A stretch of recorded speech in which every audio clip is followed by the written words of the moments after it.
Assalamualaikum warahmatullahi wabarakatuh. Selamat siang teman-teman semua.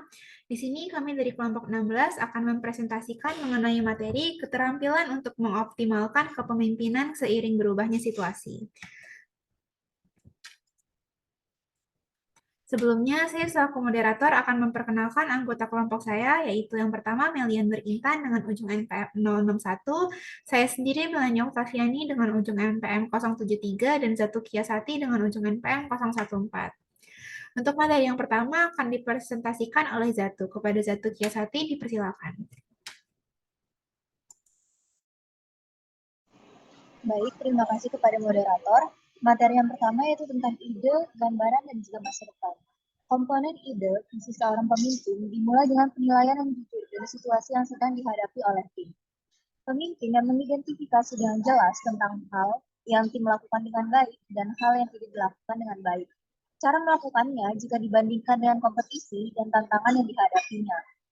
Walaupun para pemimpin dapat menyelesaikan komponen ide-ide oleh mereka sendiri, mereka juga sering membuat komitmen yang lebih dalam dengan cara bekerja sama dengan tim untuk menilai situasi, menetapkan tujuan masa depan, dan mengidentifikasi perubahan yang diperlukan untuk mencapai kesuksesan sebuah tim.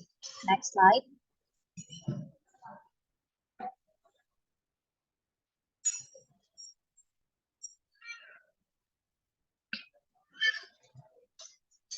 Next slide.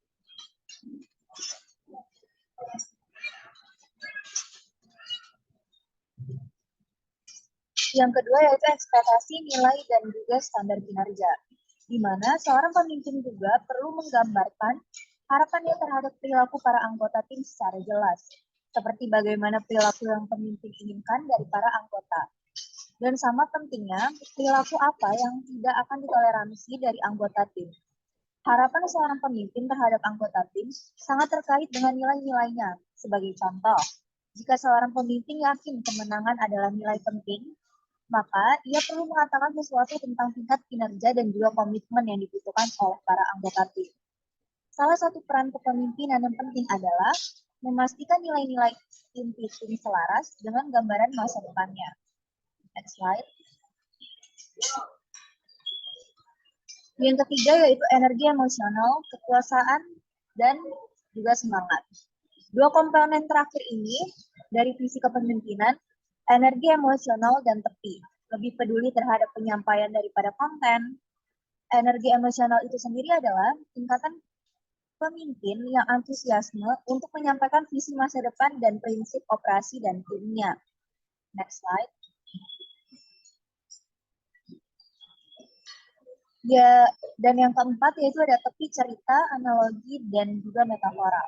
Mungkin komponen yang paling sulit untuk dikuasai dalam menciptakan visi kepemimpinan adalah cara bergerak secara perlahan namun juga pasti dalam bidangnya. Dalam bergerak secara perlahan ini mencangkup kisah-kisah pribadi dan contoh yang dapat membantu membayangkan masa depan tim. Misalnya, bergerak secara perlahan mungkin mencakup cerita tentang pemimpin tim yang telah melalui situasi yang sama di masa lalu. Next slide. Materi selanjutnya yaitu mengatasi konflik. Apa sih konflik itu sendiri? Konflik terjadi ketika pihak lawan memiliki kepentingan atau juga tujuan yang tidak sesuai. Ada berbagai sumber konflik dalam tim, yaitu komite, kerja kelompok atau anggota tim. Memiliki perbedaan yang kuat dalam nilai-nilai keyakinan atau tujuan. Yang kedua, memiliki tingkat tugas yang saling tergantung. Yang ketiga, bersaing untuk sumber daya yang langka atau imbalan. Yang keempat, berada di bawah tingkat stres tinggi. Atau yang terakhir, menghadapi tuntutan yang tidak pasti akan bertentangan yang merupakan peran ambiguitas dan juga peran konflik. Ada beberapa aspek dari konflik yang dapat berdampak pada proses resolusi. Yang pertama yaitu ukuran masalah atau masalah lebih besar akan lebih sulit untuk diselesaikan. Yang kedua, melihat situasi konflik di situasi menang atau kalah.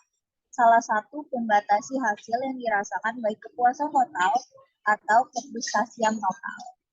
Next slide. Apakah konflik selalu buruk?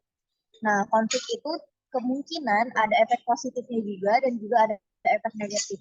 Apa aja sih efek positifnya? Di antaranya yang pertama, peningkatan usaha, perasaan dapat ekspresikan, memahami orang lain lebih baik, dorongan untuk perubahan, membuat keputusan yang lebih baik, kunci masalah dapat terlihat, dan juga yang terakhir, simulasi berpikir kritis.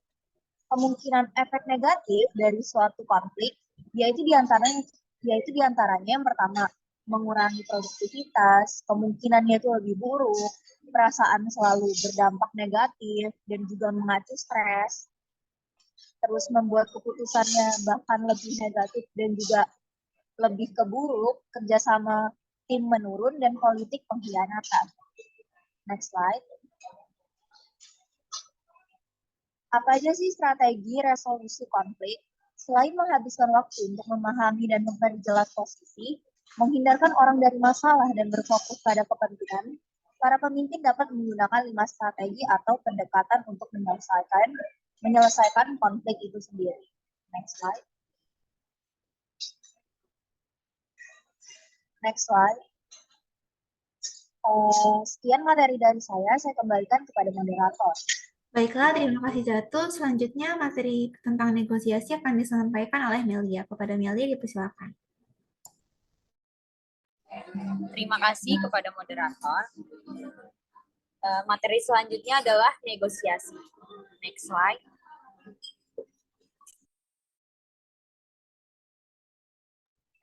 Jadi, arti dari negosiasi itu sendiri adalah suatu pendekatan yang dapat membantu menyelesaikan beberapa konflik.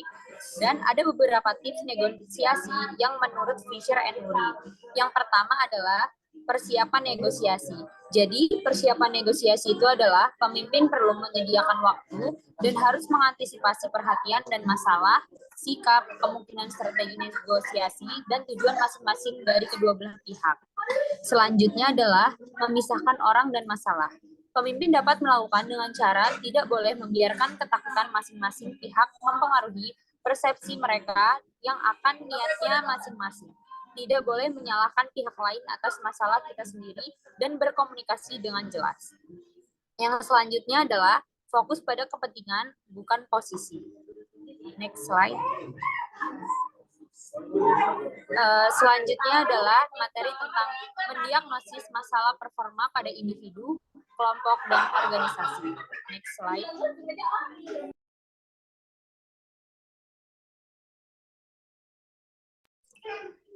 Jadi, sebagai pemimpin yang tepat, pemimpin dengan benar menentukan alasan seorang pengikut atau tim menunjukkan kinerja optimal jauh lebih mungkin untuk menerapkan intervensi yang tepat guna memperbaiki masalahnya. Pemimpin juga membutuhkan model atau kerangka kerja dalam mendiagnosis. Pemimpin juga membutuhkan model atau kerangka kerja dalam mendiagnosis ini. Model ini mempertahankan kinerja yang merupakan fungsi dari harapan, kemampuan, kesempatan, serta motivasi, dan mengintegrasikan konsep-konsep yang dibahas secara lebih rinci. Jadi, ada beberapa komponen-komponen model. Yang pertama adalah ekspektasi, yang kedua adalah kemampuan, yang ketiga adalah peluang, dan yang terakhir adalah motivasi. Next slide. Kesimpulan untuk model diagnostik ini adalah model ini menyediakan kerangka kerja integratif untuk banyak topik yang mempengaruhi kinerja sebelumnya, yang mengulas beberapa faktor yang mempengaruhi kinerja dan menunjukkan ide-ide untuk perbaikan masalah kinerja. Tetapi, model hanya ditunjukkan untuk pengikut, kelompok, dan kinerja organisasinya. Dan pemimpin juga harus ingat bahwa ada hasil lain yang juga diharapkan, seperti iklim organisasi dan kepuasan kerja dan tindakan-tindakan yang bertujuan untuk meningkatkan kinerja dalam jangka pendek dapat merugikan hasil-hasil lain yang diinginkan. Next slide. Jadi sekian materi yang dapat saya sampaikan, saya kembalikan kepada moderator. Baiklah, terima kasih Nelia. Selanjutnya di sini saya akan menjelaskan tentang materi pembangunan tim di posisi puncak.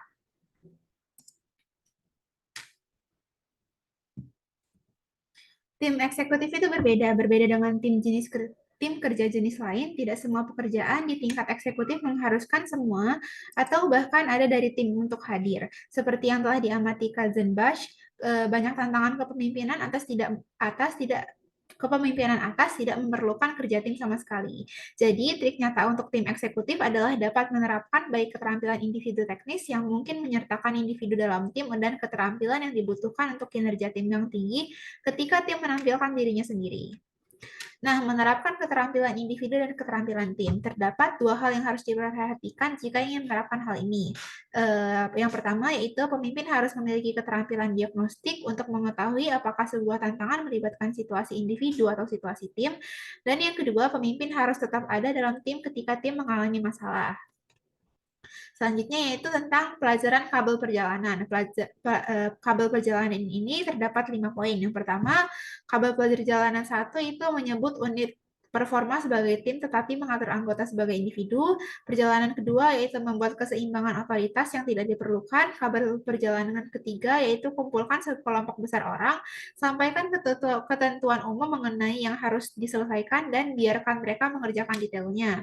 Kabel perjalanan keempat mengenai menspesifikasi tujuan tim penantang, tetapi mengurangi dukungan organisasi, dan kabel perjalanan kelima yaitu anggap semua anggota memiliki kompetensi yang mereka butuhkan untuk bekerja dalam tim.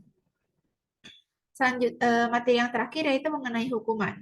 Nah, mitos seputar penggunaan hukuman itu terdapat 3 mitos. 3 mitos ini ditinjau oleh Arfi dan Evans Fish yang mencakup keyakinan bahwa penggunaan hasil hukuman yang tidak diinginkan berakibat pada efek samping emosional bagi penerima juga tidak etis dan tidak manusiawi, serta jarang dan tidak manusiawi. Hukuman kepuasan dan performa. Hukuman dapat memberikan hasil positif bagi organisasi jika diberikan dengan benar. Bila diberikan secara kontingen, mungkin membantu meningkatkan kepuasan kerja, dapat mengurangi ambiguitas peran dan ketidakhadiran. Tingkat ketidakhadiran serta dapat meningkatkan kinerjanya. Yang terakhir, cara melaksanakan hukuman yaitu secara keseluruhan, cara hukuman diberikan memiliki pengaruh terbesar terhadap kepuasan pengikut dan kinerja. Para pemimpin perlu menyadari bahwa mereka mungkin akan bias ke arah pemberian hukuman untuk memperbaiki kinerja pengikut yang kurang baik. Dan cara terbaik untuk menangani bias ini adalah dengan mengumpulkan informasi sebanyak mungkin sebelum memutuskan untuk menghukum. Sekian presentasi dari kelompok 16. Terima kasih atas perhatian teman-teman semua. Wassalamualaikum warahmatullahi wabarakatuh.